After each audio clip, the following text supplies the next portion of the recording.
Welcome to the Remodeler Success Podcast, a show created to inspire kitchen and bath industry professionals to achieve optimal success in their remodeling business. Your host, Dennis Oz, is the author of the book Remodel Your Digital Marketing, an integrated online marketing guide for kitchen and bath remodelers. He's also the founder of RTA Marketing, a pioneer digital marketing agency for the remodeling industry. On each episode, Dennis will sit down with industry leaders to talk about their processes, the lessons they learned, and how to find success in remodeling. Welcome back to the Remodeler Success Podcast, where we dig into the real systems behind profitable remodeling and custom builds. Today, we are in New Orleans, folks. New Orleans, you know, New Orleans with the hurricanes and custom historic districts and heavy permitting, where the really tight operations and cash control aren't really optional, right? So today we're going to be talking about this interesting market and surrounding areas. So our guest today is, yes, that's the most interesting part of today. That's why I'm sort of like shaking with the excitement today. He leads both a renovation company and a commercial construction company over like more than 20 years in the field. You name it, best of house, Angie's List super service, or local mentions and features, and even professional remodelers 40 under 40 awards I'm talking about. So it's so much to cover. And what we're going to unpack here, we're going to be talking about how to keep projects profitable and how to deal with unpredictable projects and many more. So please welcome to the show, Machi Medrzycki. Machi, welcome to the show. Well, thank you, Dennis. I appreciate you having me. I'm blushing a little bit. You're giving me all those compliments. I don't feel that serious about myself, but I'm gonna take it. I'm gonna take every single wonderful word you put in front of me. Machi, well, I was really blown away with the things that you have done in the industry and the things that you have give back to the community. So it's amazing to have you here today. For the ones who didn't even read your background on what have you done in the field, how would you just introduce yourself? Well, I am a immigrant from Poland. I came to this country in 2002. I've been uh, inclined to do stuff with my hands since I was a young child. I like Legos, I like models. I had a very wild running imagination. I remember when I was 5, 7, 9 years old, I would take two pieces of lumber and some old rusty nails, and I was building a sports car or whatever was going on in my head, right? So these things were running wild, which helps when you're running construction business, especially renovation business, because there's a lot of stuff left up for imagination, interpretation, and a little bit of uh, uh, design touch and also almost like an artist touch, right? So how would I introduce myself? Answering your question is I worked in the business. I know what it takes to put projects together. I was always happy to do business as business itself. So that was a successful path to elevate the construction as a trade into actual business. And kind of one thing went from one end to the other, from one project to another, kind of scaling, growing, making all the mistakes in the world, and then not giving up and doing it again and doubling down and putting stuff together the old-fashioned way, right? No blueprint, so to speak. You kind of trying your own ways in our market, which is a little different than any other market that I ever been in. So remodeler, general contractor, both residential and commercial. That's my introduction. Thanks so much. Thanks so much. And I'm so excited to talk about all these scars on your faces and all these kind of mistakes that you have done in the past, because world-class people share. And folks, you know that our show is all about learning from this mistake. So this is going to be an amazing episode. So Machi, you're in New Orleans, and just like we mentioned, it's a place where like the historical districts are there. And also sometimes weather is not really helping. There are like hurricanes happening over there. So you're Right. running a crew in that area. What decisions really kept your business really predictable when the market and also the weather are not really helping? Right. So that's a great question, and we're going to unpack it a little bit over the time because there is an unpredictability related to macroeconomics, United States related. Then we're going to shrink it down to Louisiana related. Then it's going to be almost a micro economics related to New Orleans as a metro area. And then we're going to sprinkle that a little bit with Mother Nature that likes to throw kinks into my business model. So I can tell you that New Orleans market is not very, it's fairly predictable as far as the construction cost of goods. Unless there's a hurricane. Hurricanes have it's a good and bad thing. And I'm talking purely about business. I'm extracting any type of emotional attachment to those by losing lives, people losing their homes, and I'm talking about business itself. It spikes up business a lot when hurricane happens because you all of a sudden have all the work in the world. The problem with that is to fill that work, you have to have a manpower in order to do that. Uh, Cost of manpower goes up, right? So essentially, our cost of doing business goes up. The materials become scarce, and then the cost of material goes up. So yes, it's maybe a good thing for remodelers and contractors that struggle and don't have enough business to spike up the amount of work that they can gather up very quickly.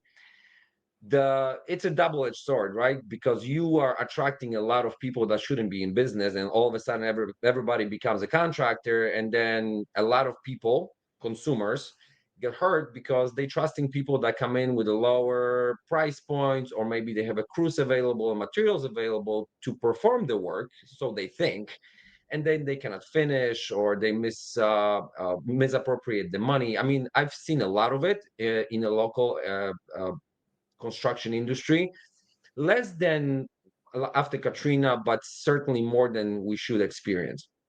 So to me, that's unpredictable. That is not predictable business, because uh, markets, just like any markets, they like nice and peace, right? They don't like volatility. So for me, those things throw a big kink into our larger, broader business model, and we navigate through them just like anybody else. It's kind of chaotic. You have to pay people more to attract the people to work, the labor force.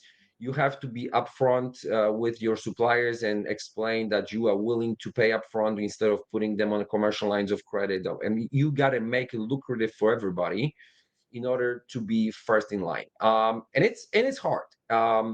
People, consumers, they are a little bit more restrained. They're not willing to pull the trigger as fast, which they shouldn't.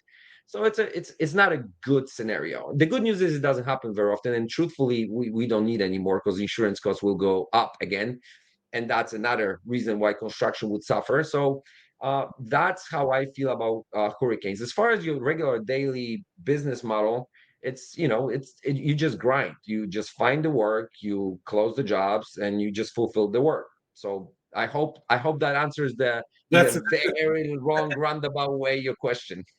that was amazing, because you also talk about something that I'm going to ask you in the next question. I would like to ask you those preparation, because especially when you're contacting and just talking to the prospects, or even they become your customers right after that, we know that because it's like when you have the complex remodels, they really fail without really tight scopes. You have to be so systematic about your approach to these kind of complex remodeling projects. You have to have clear sections, and also really disciplined change management as well. So you have to be flexible too. Then let me ask you, how do you really structure this pre-construction phase? So the jobs that you have, they all stay in budget and also on schedule.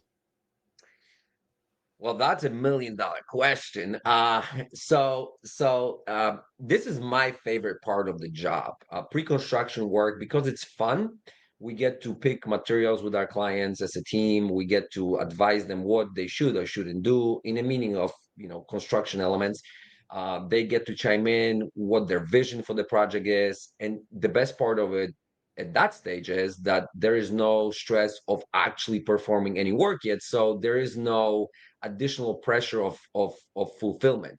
So clients get to sort of pick and choose at their own leisure. They don't have to be stressing out over time. They can go over the weekend and pick some items, and they can bring our selections back to us, or they can work with the interior decorator or designer. We can make changes to the drawings. We can massage it. We can make the cake before we bake it, right? The batter itself, that's what we like to say. And that's the most fun. And I always encourage every single client of ours to take time through that process. Now, there's a fine line between taking time and taking too much time. We got to remember that our prices of construction, they go up every year. Typically, it's mid-year when the construction is high and booming, June, July, and then right after New Year. So if you're taking too much time and you budgeting on the front end of things before you go through a pre-construction, those numbers may get elevated very quickly, and you kind of going to be out of your budget and you have to start over. That's why some projects will get benched. They don't go to production. But in order to maintain the schedule, we just put people on schedule, right? So when we build our schedule in a builder trend, which is our to go project management software, we do pre-construction schedule and then we put it into construction. So this way, everybody feels accountable. Okay, this is where I need to pick my fixtures. This is where I need to pick my selections. This is where my last revisions on my floor plans are. This is it. So this way, we can not only plan for your project as your client, but also plan around other projects. So we don't overwhelm the pipeline, our flow of construction internally, and then deliver still with the A-class crews and project managers for you as a client. So it's a fine line, and it's really difficult to walk it because you're working with a lot of individuals, and truthfully, every project is a prototype because there is no we're not building subdivisions to where we are in full control of the floor plans. So no matter what we do, it's one off. But that's part of it. And then once we go through pre-construction, we like to consult with our trade partners, subcontractors, and suppliers as we go through the process to make sure we're tracking the numbers. In the meaning, once we finalize the reflected ceiling plan, power plan, and all the layouts. Let's say we submitting it to the electrician and plumber, and they giving us hard bids based on the drawings and site visit. So our quotes, I can tell you, by the time we go through the full pre-construction services process, our quotes, we are very, very comfortable giving our clients guaranteed maximum price. We say this is what it is. Like, we are so confident in our pricing because we took so much time and effort and put so much into it that we have no unforeseen conditions that we can see. Now, if it's a renovation, there's always that part of construction to where we go into it, we open up the walls, there is termite damage, there's water damage, there is code violations, electrical, plumbing, right? Those things are unpredictable and nobody can give you really tell how much these things will cost. However, based on our experience from previous projects, we like to put contingencies on those items. And we say, okay, look, we're doing, let's say, full home renovation. It's 3 bathrooms, a kitchen. Okay, this is 3,000 square foot home. We know that there's going to be a couple of bathrooms that will require maybe some repairs to the galvanized pipes that need to be replaced to copper or whatever that might be. And we kind of assigned numbers to those. So the clients know, okay, my budget is $500,000 for this renovation, and I'm going to have another $75,000 as a contingency for my particular projects just in case. We don't even put it in a contract, but we just advise them. So this way they don't get hit and don't plan for it, right? Like, we want to be transparent. We want to lead them through the process. And then once we move from pre-construction to construction, it's fun, right? Like, we can name the projects with the clients. We can, we can have real fun building it rather than be stressing out once the production starts. This is amazing because I'm sure that all the way through the pre-construction to construction, I am sure that you need an amazing team in place to do this. That's why I was going to ask you this next question about that. Well, we know that hiring A plus players are not really easy, and even keeping them in the team is another thing. So companies like yours are successful because you have a great success hiring these A players and also vetting them and keeping them in the team. What's actually really worked for you for this kind of finding and vetting these A players to build your team? You got to make every mistake in a book and then double down and do it again and hope that you're not going to make the same mistake and just keep doing it until you find somebody that is working out for you. I can tell you that when I used to hire through key performance indicators, I never found the success hiring those type of individuals. They were great on paper, but there is something to say about company culture. Um, and I know this is like a hyped up term, and everybody talks about company culture like this is some sort of, we are all family. And yes, but there's something about it that is intrinsic value that makes people want to come to work, right? So and look, I am not saying that I'm like not making mistakes right now. I'm still a business owner. I still have to balance the budgets. I still have to make the payroll. I still have to make sure that we are actually profitable. So I have my own stresses, and sometimes they do surface in front of my teammates, and I'm not proud of it, but I'm working it out of my system. It's on the record, everybody. If you're listening or watching, I am admitting to it in front of everybody, right? But what I'm trying to say to that is, I gotta treat them like real family in the meaning of friends, right? I cannot imagine working with somebody that I don't like, and or even you don't have to like somebody from the beginning, but at least have some sort of sympathy and feel that as a mutual feeling, to where you can build on it and make it flourish, make it better, make it stronger. If you cannot come to the offer with a smile on your face and joke around and feel like anybody can come into you and say, hey man, listen, this was a prop for a project, let's not do it again because this client is really difficult. If they don't feel comfortable coming to me saying that, that's not a company culture, that's a job, right? And that is the biggest difference maker. Now they have to have the likability and all that chemistry has to be supported by knowledge.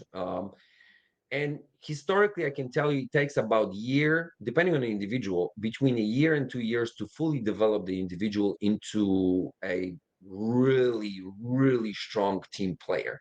And what I mean by that is not only autonomy, but full independence, to where they can go out and do what they need to do within their area of responsibility. And there is no silver bullet, right? Like when you're hiring these people, yes, there's disc assessments and all these different elements that you can go through. Yeah, that's great. I give you an example of project management. Project management is one of the most difficult positions to fill, in my opinion, in construction, because you either have people that they are complete newbies and they don't have enough experience, expertise, and time on the job to just be self-sufficient, and you got to put a lot of time and effort to train them to be how you want them to be. Or on the flip side, you get experienced guys that can fill the job pretty much tomorrow, but they come with the bad habits that they acquired through the last 10, 20 years that may or may not be able to be changed, because ultimately they are a reflection of who I am, right? Like when they go out there and they're managing the project, it's a reflection of me, my ethics, what I believe in, what is important to me on a finished project, how we're going to handle the clients. So it's a difficult thing to do, and a lot of times you kind of got to go with your gut, right? Like this guy is good, he's got a good experience. I feel that this person could be something more than what they are right now. And the vision, they have to have something, and this is for every contractor that's listening right now. If you hiring a project manager, give him, and anybody really, give him a path to a career, not just a job, right? They want to be a part of something bigger than themselves. And if they're not going to sense it or feel it, they may be good for a year or two, but they're not going to stick around for a long time. That's amazing. I would say thanks for dropping these golden nuggets, because we know that the team building, it starts after you grow your business. Of course, there are some pretty much like sole owners among our listeners, but I'm sure, folks, if you are really good at what you do, one day you're going to ask yourself, how should I hire and what should I look at? Just like Machi said, this company culture is one thing that you have to consider. Just like you said, this is a very vague term when we say company culture, but I believe that you already like really understood from Machi's statements about how important when it comes to your company's future. So thank you so much for sharing. I want to throw one more thing that I just thought about as you were building on my statement. Another element that is a potential problem, but also worth considering while you're hiring anybody for any position. If all your team members working hopefully out of one office building or one office space and they are sharing spaces, just imagine having somebody like you hired and they are really friendly with you and you are loving them, they're doing the job, everything what we just talked about is fitting in, but they don't fit in with other team members. you got to think of that, because once you introduce that type of cancerous relationships, they can burn down the ship, figuratively speaking, right? Even though you might be having the most excellent relationships with each one of your team members, they have to be okay with each other and be super meshy. I don't know if that's a word, but I guess I just made one up. They gotta mesh with each other, right? Like it's like just like football, right? Like you have to have the chemistry, you have to have the momentum, you have to have the team spirit. Like this is what it takes. Exactly. Well, this is also another point, and thanks so much for giving us even clearer view about that too. Having these office spaces are, folks, this is again goes back to the company culture, and this is also another thing to consider when you are considering long-term growth. And thank you so much for that, Machi. So let's go to sales, because most of the time that we are getting a lot of questions about sales, Machi. Well, so many different approach to remodeling sales, and also not in the commercial side. I'm not talking about industrial kind of sales, B2B sales, but talking about B2C sales, like especially working with homeowners. I have another question about marketing, but let's consider all the leads that we are getting are great leads. And sometimes these great leads are not turning to great customers. And too many remodelers really get really stuck in that endless quoting. And sometimes you just feel like it's a good project, but you end up quoting a tire kicker or something like that. So what does your sales process really look like from the first contract to signed contract? How do you keep that momentum? So this as a division within the companies in the construction, at least, it is general construction. When we're talking with the home builders, general contractors, when you go to the sub trades, it's a little bit less difficult. But from my perspective, this is never ending, changing, almost morphing organism, the marketing and sales, which go hand in hand. So I can tell you from 3 years ago, we used to spend a ton of money, over almost 2% of our total revenue on marketing. Google ads, Google displays, SEM, SEO. I mean, I can keep going. Mailers, billboards, 30,000 cars viewed per day. This rotating billboards, marketing billboards, putting the signs on the local baseball fields. I mean, you name it, benches, vehicles wrapped, vehicles unwrapped. Like we did it all. And yes, we had a ton of stuff coming our way. Like the phone was ringing. If you like that as a person, and then when I was younger, I used to feed of that energy, right? Stuff happening. But then at some point, we collectively, Lindsay, who is our business development individual, really good friend of mine, we kind of sat down as she got hired 2.5 years ago, and we sat down and said, like, look, let's audit and let's try to figure it out what our ROI on all these leads is. What is that we really spending our time on? What is the cost of our time catering to those leads and really sifting through the good ones and the bad ones? And when we did that, and I was focused mostly on, this was almost on the autopilot, the marketing campaigns, and I was focusing more on building and project management, which still I focus more than any other department, because that's ultimately is what we do.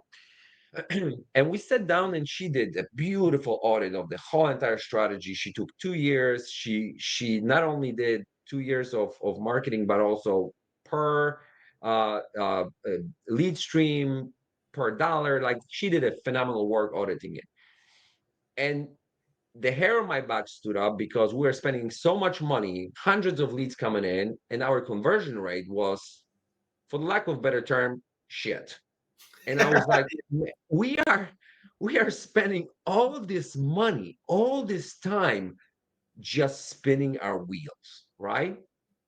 And that was this aha moment in my life. I was like, well, yeah, that's great. We're spending X amount of dollars. Our ROI is not rendering that, so we might as well just scale back, because we're really not getting much more than we used to. Because when we really dove into the jobs that we were actually closing, there were either strong referrals or repetitive clients, or super strong leads that they were from the architect or the engineer or a friend that happened to see us on Google or marketing efforts of whatever we're doing, right? So it was just a multi-pronged approach. So I was like, well, hold on. So let's focus on what we're really doing right here, right?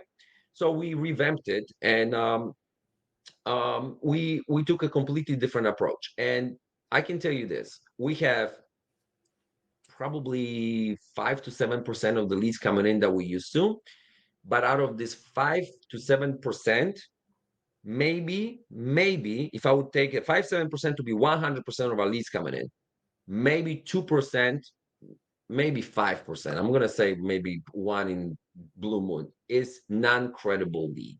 I mean, the phone is not ringing with leads that we don't want. So that is what you really want. You want solid, laser focused leads that you can close, you can convert into a jobs. Now that doesn't stop right there, right? Because we still have to vet for the PITA Entire effect, process. right? Yes. Yeah. Right. PITA effect, PITA, pain in the ass. I'm sorry that I'm cursing on your podcast twice, but No, this go is ahead. Go ahead. we You're not use this, we use PG-13, it so all. you're good. You're good. So you will get clients that they want the job and they've got the money and they know what they want, and they may even come with the architect and the drawings, and through the pre-construction services, as you're going and you spending some time with them and you're selecting, you get to know these people. I mean, you get to know them pretty well because you obviously having good conversations or not so good conversations. And if you're not having so good conversations, you better take some notes. Why not? Because if the conversations are not good for whatever reason, and I give some examples in a second, I'll come back to it, are not good at the time to where there's no stress of construction attached to it, trust me, it's not going to get any better when the construction comes along, right? So clear yellow flags, right? If somebody has a really short temper or they have no patience or they literally question, why are you doing this, why are we doing that, not in a good way, because we are educators, right? We have to make sure people understand why we're doing what we're doing. But sometimes they like, I don't want to do it, that's stupid. Like when you hear stuff like that, you run, because this is our process, it's proven, it works, right? We can be flexible to the 20% degree, right? But we can't just change it for you as a one individual, because then the process is broken and we cannot deliver. And then we just politely say, this is probably not a good fit. We'll finish what we started, but we're probably going to redirect them elsewhere. And out of that, I can tell you that some want to come back and say, listen, I was out of line. I still want to do business with you guys. And I personally caved in. Don't do that. Don't do it. People are who the people are, and you're not going to change them over one project. So if it doesn't feel like a right fit, you might as well just don't go with it, because the money is not worth the morale, and then the team suffers, right? Because I am maybe not as involved during the production or pre-production or any of those processes on a day-to-day operations, but my team is, and my people that I love are. And when they suffer, I suffer, right? When their morale goes low because they have a PITA customer, then we all suffer. So it's not worth it. And I can tell you that historically speaking, those difficult customers, they dragging everybody towards them, so the good ones suffer. It's a slippery slope. Got it. I believe that's a really sharp point that you have just right now you touched. Because I also have a follow-up question here. Let's dig a little bit deep in there. So when you look at the marketing, since I already was thinking about you ask this question, if you restart your business today, how would you play marketing game? Grassroots. So essentially what I would do, I will go and knock on every architect, interior designer, interior decorator door and introduce myself. And then I will go to supply houses of any sorts. Depends what you want to really start with, right? Like if you like laying tile, you go to supply houses with a tile, whatever that is. The more high end, the more high end clientele you're going to get in front of. And you just started this way. You just spread you cast your net very wide, and you try to do it without much of financial investment other than some business cards, maybe a couple of brochures. The problem if I and funny that you mentioned that, because I was thinking about it the other day. I don't even know how I started. I was really digging deep, like how did I start to where, because when you have no portfolio to show, it's really difficult to do, right? Like somebody's got to trust you. So with that being said, you sort of got to play the money game. You got to come in low to to gain somebody's business, and that's what I did. And I kind of strip it back down to where we were just very competitive. And because of that, you got to still do a good job, right? Like you can't just be competitive and then do a crap job, because you're going to just bury the business. But if you do that, the point of entry in construction is very low. I mean, there's not much investment you have to make. There's tools, there's, a reliable vehicle.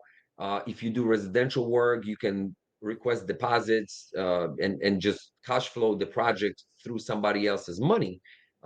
Just for God's sakes, don't spend it on new tools and new truck, because that's when stuff goes really bad. And you can really be very successful very quickly, especially that you can compete as an individual that does the work against somebody like us, to where our overhead is much greater, so we can't possibly um, compete with the individuals that do the great work. Now I'm giving away all the secrets. Now I'm going to take the jobs away from myself. but but that's what I would do, and I can assure you that if you're gonna do what you say you're gonna do, and do it under promise and over deliver. If you're gonna think the job is gonna take 6 weeks, do it in 5. If you think it's gonna take 20 grand, do it in 18. And even if you're gonna have extra money, let's say you agreed on $20,000, there's always going to be change orders, and you're tracking to where you're going to make more money than you should have, and there is a $500 change order. Write it down for $0 if it's a good client, and say, listen guys, it's okay, I made money extra right here. I can absorb that $500. Now just be careful, because some people will take advantage of that, but this is a game time decision, right? You have to really know your client. But it's going to go such a long way, and people will not only trust your ability to do the job, but also they're going to know you are a good businessman that means well and wants to do well for them as well. Then when you look at today, when you highlight today how Machi is just planning the marketing game as of today, what are the changes of today? I'm sure you're not knocking doors today because you have a great reputation in the area. I'm sure that you're just like a rock star in the area. People are just they're worshiping you. So, but still, do you do more than that, or do you require to do more than that, or just keep it just like the ones that you are dealing with, the ones that they really come to you pre-positioned to buy? Would you do any kind of other things to attract people don't even know about you? How do you play the marketing game today?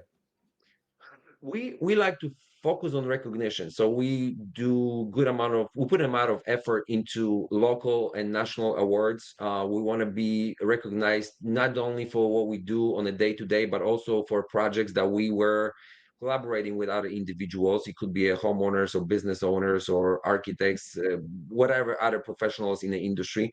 But believe it or not, we still knock on the doors, and we are on a quest always of introducing ourselves to everybody. Part of it is not only a business itself. I mean, obviously, we want to do projects with people. I just like people. I like what I do. I like architecture. I like talking to architects. And just like contractors, every architect is different. They have their own niches, and they have their own ways about doing certain things on the drawings that sometimes we like, sometimes we don't like. And you do a couple of projects with them, you understand how they function, and you may like it or dislike it, and then you can price it in for the next project. So there's a learning curve that you work with professionals within the industry as well. But you need to be able to do that, and they got to know who you are. So even though you again gave me an awesome compliment, and I'm blushing and my ears are turning red, I don't ever consider myself as a superstar or rock star. I like people, and I want to do projects with them, and that's probably why I still knock on the doors, figuratively speaking, right? I like to invite them for a coffee. I like to know what they're working on. If they're working on something cool, I will ask them, hey guys, I've seen you on LinkedIn or on Instagram. You're working on this awesome project. I know we haven't done project together. When you're there, can I come and see it? I'm really interested how it looks. And I want nothing in return, really. Hopefully we do projects down the road, but it's awesome to see what other people do. I tour other contractors' projects all the time, and I love doing it because it I get better by looking at it, by talking to my, so to speak, competitors. I become friends with them and we share resources. So it's a big network of people. And by kind of closing that network within people that you like and they are good, meaning ethical, they do a good work, they do what they say, you sort of purging out the ones that they are bad apples and protecting the basket from spoiling. Got it. Well, thanks so much for this. I believe that we have a really detailed marketing speech here. And I asked you like the early phases, late phases, folks. Don't even expect more than that. All right. We are not letting Machi go, by the way. Yeah, I have more questions to him today, but I'm sure that you enjoyed this conversation as much as I do today. It's a great Oh, I love conversation. it. I'm sure our listeners, whoever is watching it today, they are getting the really most of it. And this is amazing stuff. Well, let's take the conversation to AI talk. There's been a lot of buzz about it. Just like we started websites back in 1990s and then social media, and now it's AI. There are different use cases in the company for AI, but how do you approach the AI tools or implementing AI to your business? How do you play this game? So I think it's very useful. I believe it's something that, if used smart, can be very efficient and, for the lack of a better term, cut out some of the human resources and really allow for you as a business owner to balance the budget, especially on the marketing end of things and PR and even administrative part of it as well. You just gotta. I don't like to blindly trust it, right? Like, you still got to proofread it. You still got to understand what you're doing. Don't just prompt chat GPT or whatever other AI is being used to help you with whatever you do with it, to trust it 100% and just go with it, right? We use it. I can tell you this: when I have a difficult client and I get into conversations, I use ChatGPT to craft emails based on my prompts. And it's not that I cannot do it myself. I am just very direct, and I know that about myself. And I can come across condescending when it comes down to project management, and I sure as hell don't want to do that. So I will use ChatGPT just to clean up my email and make it more palatable for a homeowner, right? And I don't do it all the time, but I can say when there is a situation that calls for it. We use AI to help us build schedules, right? We prompt the schedules and then we figure it out. Okay, what are we missing within our schedules? And those, we talk in minutia, right? That we have a big blocks, we have a big tabs, we have a framing and inspections and stuff like that. But then say like, okay, special order material ordering, it takes 3 weeks when we're plugging it in, right? It kind of shuffles things around for us to second second check ourselves, right? So we use that. And then marketing, Instagram, LinkedIn, Facebook, Google Marketplace, I'm sorry, Google Pages, I don't even know, but any Business of page, those business elements profile we use pages. AI. Yeah, we Mhm. use AI because this is something like even positioning keywords within the content, right? Like, we have to. I don't know algorithms. I mean, we have a company that does SEO for us, but a lot of times we have to craft some sort of blog, and we'll craft it, but then we're going to ask ChatGPT to revise it using a local keyword so we can be positioned better. So those things are very useful, and the best part of it is they save a lot of time for us, for our team, so we can do more with less.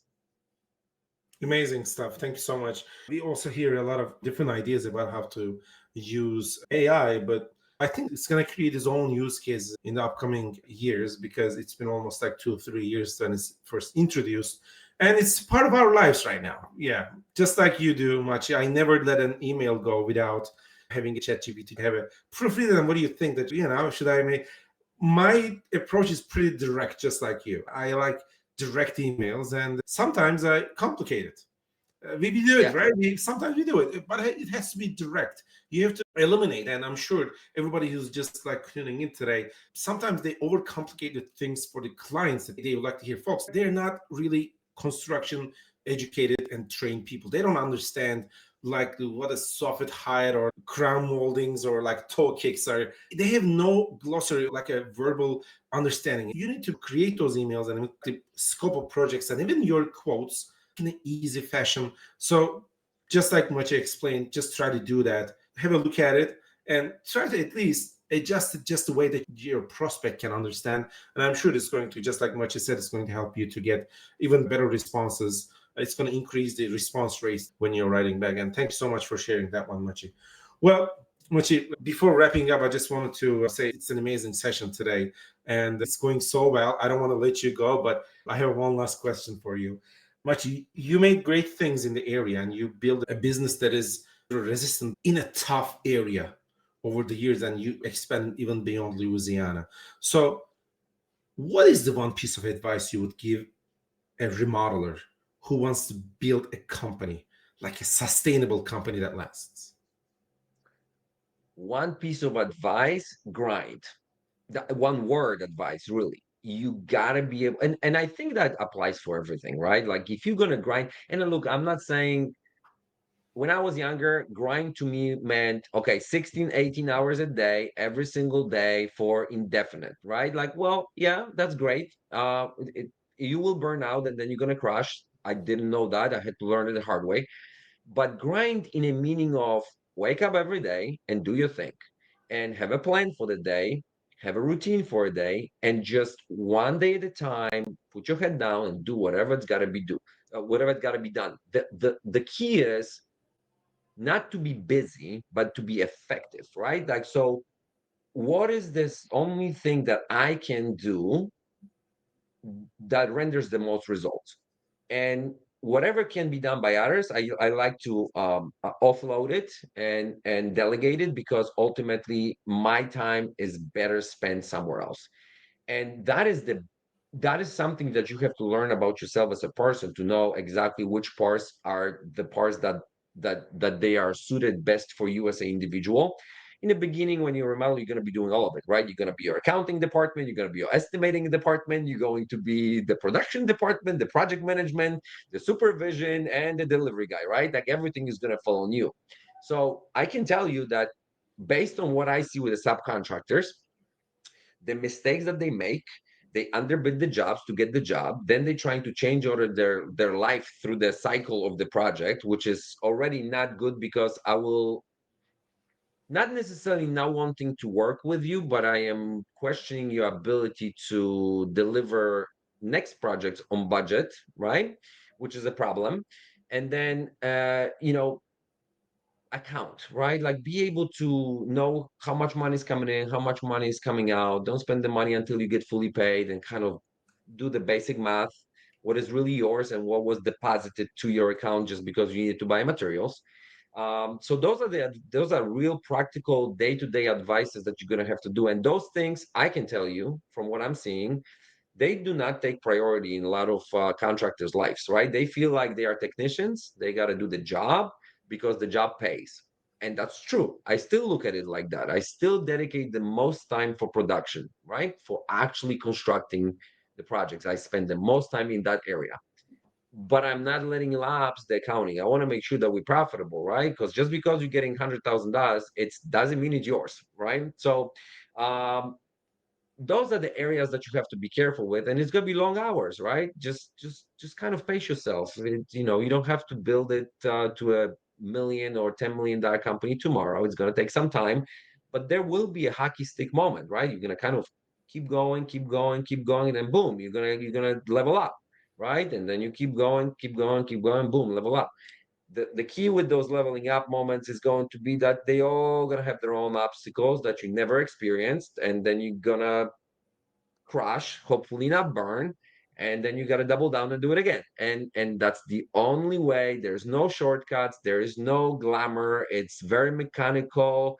Nobody's going to come and pat you on your back how great of the job you're doing. It's lonely, and I know I'm not advertising very well right now for you to be a contractor or a business owner, but unfortunately that's the truth, right? And then once you stack those little profits one over another, over another, over another, over a very long period of time while doing good job, you're going to get a compounding effect out of it, both financially, and work-wise, right? Because people will know about you. They have friends, friends of friends have friends, and it. What is it then? Is I said one person talks to two, two talks to four, four to talks to 16, right? It's Binom effect, like disproportionately. a binom, like it's like a power factor. You're just absolutely right. Right, right. It may take a year, may take 10 years, and it's okay. You just enjoy the journey. Wow, this is amazing stuff, folks. That's a mind-blowing session with Machi today, and I can't really thank you enough. Machi, one last question. I was just going to go out of the books a little bit because, let's be honest, we usually create those questions and we give it to our speakers just to be able to prepare a little bit. But this time, I'm going to go a little bit out of the books, and I would like to ask you a question, just like a homeowner, because sometimes not only the business owners in the area, sometimes like the homeowners, they just tune in. And when Mochi just shares these information, they would like to learn more about what they offer. So I would like to ask you, just like in homeowner, I would like to ask you that like the MLM specifically. Mhm. Let's say if I have a project, let's say I have a kitchen model or additional project or something like that. What makes your company special? This is your pitch moment. Please give us something that makes your company special. I'm sure that is going to be, even if it's like a gold standard for our B2B listeners too. Uh, what makes us special, makes us different from any other contractor? Well, I can tell you this: quality between the contractors and the top tier will be about the same, right? Because we all use subcontractors. We have certain amount of in-house crews that perform certain tasks. The difference is going to be the experience, and the experience. What I mean by that is from the time that you're going to call us through the initial interview, through the pre-construction process and selections, through finalizing your drawings and your specifications book, to hand off to production, through production, and then to the warranty period. I can assure you that you're going to have experience like you never had before in construction because we treat it as a business, right? In a meaning of we have standard operating procedures, we have a company manual that we all follow. So you will come in to the setting of we've done it before many times. We worked out the kinks out of all those little elements that we are introducing in putting in front of you. And all you got to do is to follow the process. How lovely would it be when you just let it go with the mouse? Again, this is not going to be like that because we don't live in a necessarily, we don't build in a virtual world. But just imagine you go in a video game and you're just clicking, you're just putting those little houses where you want it and you're adding those little elements, right? This is essentially what we do, but in the real world. So we are trying to simplify it so much for you that you're like on a cruise control. You're just watching what's happening through the construction because you did all the selections ahead of time. You did all that heavy lift, and it's done. You just watching it. You following the daily logs. You following the schedule updates. You following. You may have a question. I said, look, there's air conditioning that is shown right here. It's going to be 6 inches off to the left because we are encroaching a little bit of a property line. Is that okay with you? I mean, those are the type of questions you're going to get, right? It's not going to be a question, hey, look, in the bathroom one, we're missing a faucet and we need it by the end of today because we got a plumber on site. And by the way, if you don't get it today to us, then it's going to be a remobilization fee for the plumber because he has to come back, right? That's not how we do business. And you certainly don't want to do it. The problem is it costs money to do it this way, right? Because we have to, the incubation process of our project is very long. So we are going to be more expensive than individuals or even smaller construction companies just because we give you an experience that is bulletproof. And that's why we are so sure and so certain that we can offer a guaranteed maximum pricing on the end of our pre-construction services because we spend a lot of time doing it to make sure that you have a pleasant experience and you talk to your friends. Look, Dennis, on the end of the day, I have a very simple metric that I implemented a couple years ago because I was like, man, every construction company talks about quality and the best prices. And I was like, everybody has the same talking points. And I'm like, I don't want to be another same because I am not differentiating myself as a company, of course, because I'm not the one doing all those things. My team is a killer team. I love these people. They do a great job, and I want to give them credit for everything we do because ultimately, without them, I'm nobody. Okay, but I implemented very simple strategy. I take a selfie with my clients before the project, and sure as hell, I want to deliver to where they and I myself feel comfortable to take a selfie on the end of the project. And I can tell you, we are batting 1,000 right now, so it's a good thing because we keep on taking selfies, both ends. So it's a very very simple non-scientific metric, but I feel like if people willing to do it with you, you did something right. Amazing stuff, especially when you are just talking about paying the price of making mistakes in the past and creating those SOPs in place. Much, I had a really good friend that is one of our best family friends in the area. They hired a super cheap contractor for their renovation project for a house that they previously closed. And I look at their invoice price and I said, this is not the market price, and you're not that rich to pay this cheap. And Yeah, the project failed. bingo. Folks, do not make this mistake. Pricing, it may look like really appealing in the beginning when you just see the invoice, but you have to look at people like Machi, people like, I don't want to say that word, Machi, but rock stars that they already have done much projects in the field. And just by the homeowner viewpoint, I'm totally sold about what you said. And Machi, thank you so much for the things that you've shared today for the business owners and also for the homeowners at the end. I believe that was a great speech and great conversation. And if someone really wants to come back to you, could be a homeowner or a business owner, doesn't really matter. What's the best way? Is that your website? Could be your point of contact? Yes, you can visit the website. We have one for residential construction, one for commercial construction. So residential one is mlm-inc.com. Commercial one is mlm commercial.com. You can also shoot us an email at info@mlm-inc.com, or give us a call 504-322-7050. We are, LinkedIn, all different platforms. We are not very hard to find. We don't like to hide. We like to actually showcase our work. So we are welcoming all the questions. If you wanna ask us a questions, or you want to give us a follow, that would be great too. I don't really ask for it, but any following, and if I can inspire you as a homeowner through some of our portfolio that you're going to see on house or websites that you like, good for you. Don't make a mistake of hiring somebody that shouldn't be in construction, right? So don't spend your hard-earned money and make somebody rich by embezzling you. Just do your due diligence for sure. References, right? Like, this is something I want to close out with.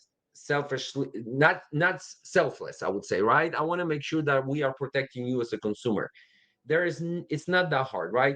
uh, uh Board for contractors will have a licensing for any licensed contractor. You can check it out. You can check the complaints as well on the licensing board for contractors, any state. You can go to Better Business Bureau, see if there are complaints over there. Google the person, or not only business, but the person also themselves, because they changed business names, but the name is the name, like the first and last name. Yeah, that's right. Right. So do that, and then talk to some previous project homeowners, right? Request 5 references, talk to them and ask them, did they show up on time? Was the estimate different from the final invoice? If it was, which a lot of times it is because there's some unforeseen conditions, why was it, right? Were the crews consistently showing up, or did you have a 1 week gaps between different crews, and your project took 19 months instead of 10? I mean, those are low-hanging fruits. You can Google those, how to screen the contractor. You can look at our YouTube page. You can look at our website. We have how to screen contractors all the time, because guess what? We do the same thing for subcontractors, right? We work with subs, so we want to screen them as well. We want to make sure that who we putting in your project really is representing our business model. Is somebody that's representing us like we would ourselves. Folks, that was another amazing session. And Machi Medrzycki was with us today. Thanks so much, Machi. And thank you so much for all the things that you have shared. We know that you're a person that really shares all the things that you have learned along the way. And I really appreciate it for today, for sharing us with our community. Thanks so much. My pleasure, Dennis.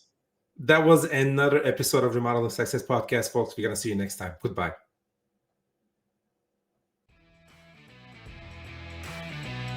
If you would like to generate more leads, please visit rtamarketing.com to get a copy of the book, Remodel Your Digital Marketing. an integrated online marketing guide for kitchen and bath remodelers. This has been another episode of the Remodeler Success Podcast. Thanks for listening.